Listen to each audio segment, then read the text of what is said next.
Hello friends, இன்றைக்கி கார chutney recipe பார்க்கலாம்.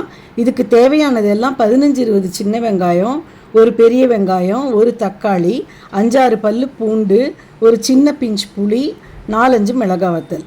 இப்போது கடாயில் 3 ஸ்பூன் எண்ணெய் விட்டு மிளகாய் வத்தல் புளி ரெண்டையும் வறுத்துக்கணும்.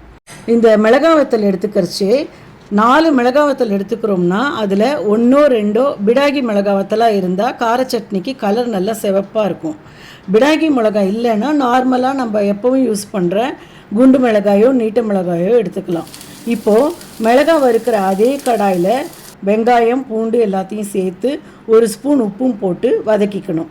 வெங்காயம் கொஞ்சம் வதங்கினதும் தக்காளியை பொடியாக நறுக்கி அதையும் சேர்த்துக்கணும். இப்போது அடுப்பை சிம்மில் வச்சு எல்லாம் சேர்ந்து நல்லா வேகிறதுக்கு கடாயை மூடி 4-5 நிமிஷம் வேக விட்டுக்கணும். அடுப்பை ஆஃப் பண்ணிவிட்டு ஆறினதும் மிக்சியில் போட்டு நல்லா ஸ்மூத்தாக அரைச்சிக்கணும். அரைச்ச சட்னியில் 1 ஸ்பூன் எண்ணெயில் கடுகு கருவேப்பிலை தாளித்தா சுவையான கார சட்னி ரெடி. Bye friends.